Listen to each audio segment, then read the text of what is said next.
Hello, this is Dr. Dennis Kimbro with the Global Classroom. You know, Atlanta is still abuzz over last weekend. It was commencement time. Friday, Saturday, Sunday, begun with baccalaureates on Friday, Saturday, Clark Atlanta, and Sunday, Morehouse and Spelman. And what made Clark Atlanta's commencement so engaging and so memorable? Well, it was the speaker, Pinky Cole. If her name sounds familiar, it should, because all you got to do is go back to the January issue of Essence magazine. She graced the cover. In 2019, Pinky Cole, she spoke in my class. As I shared before, I close out my academic year with a forum and exercise called Take a Millionaire to Lunch.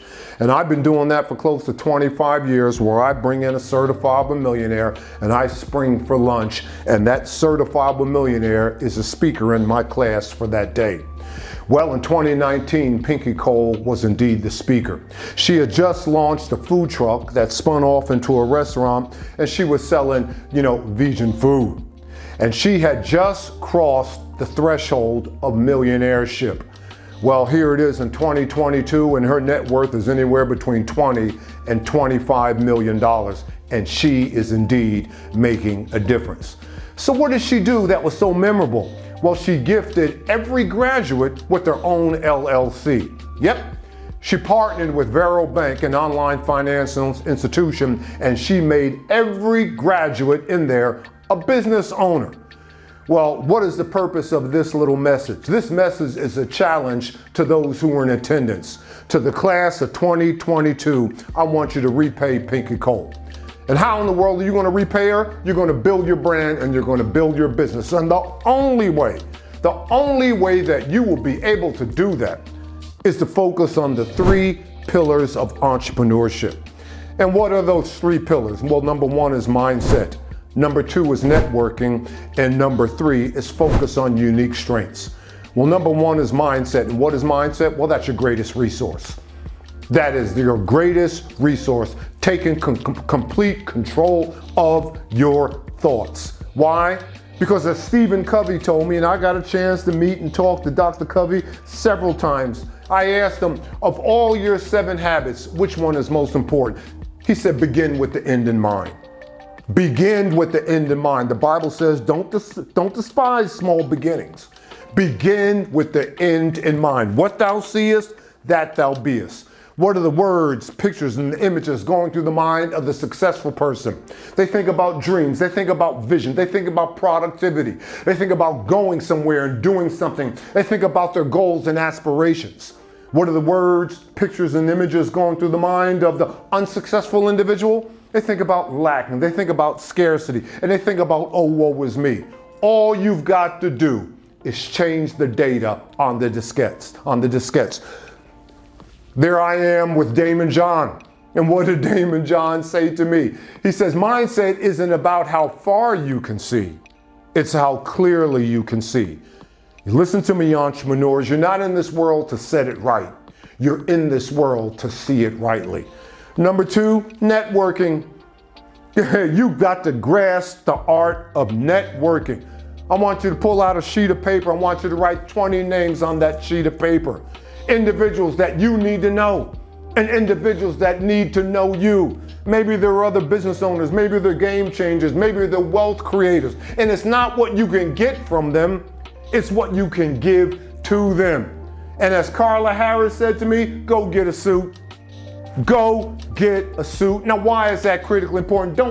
Don't fall into the same problem or don't make the same problem that Jay-Z made.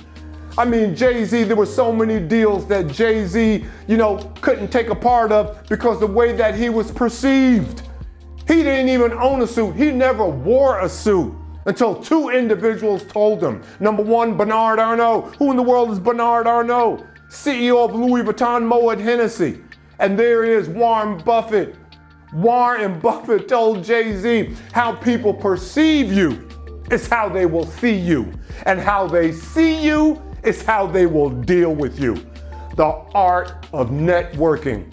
No one succeeds alone. No one is Jonathan Living Siegel. The way that you are going to build your business is through the help and the support of others. And number 3, focus on your unique strengths. Oh my God, don't worry about your weaknesses, entrepreneurs. You're gonna fail your way to success, but focus on your unique strengths. There's LeBron James and there's Tom Brady, and they're at a restaurant in the Miami area. And in between bites of sandwiches, LeBron James, the greatest of all times in basketball, having lunch with the greatest of all times in pro football. And LeBron James, in between bites of his sandwich, says, let me get this straight, Tom. Okay, you were the 199th pick in the 6th round in the NFL draft in 2000. He said, yep. He said, you're the 199th pick. There were 198 other players selected before you. But in the course of your 20 years in the NFL, 7 Super Bowl championships, 5 times you were Super Bowl MVP, 3 times you were NFL Player of the Year. So what in the world do you tell those 198 players that were selected before you? And what did Tom Brady say? The GOAT, Tom Brady. What did he tell LeBron James? He said, yeah, I know. I can't block. I can't run. I can't tackle. But I can throw the shit out of a football. Focus on your unique strengths. So there you go, entrepreneurs. You want to repay Pinky Cole? Well, those are the 3 pillars to entrepreneurship. And if you implement these 3 pillars, chances are you just might be invited back as the commencement speaker to pour into the next class of Black business owners, graduates in attendance. Once again, this is Dr. Dennis Kimbro, Professor Emeritus of the Global Classroom. And as always, sometimes the wealth choice is going to be the best choice. God bless.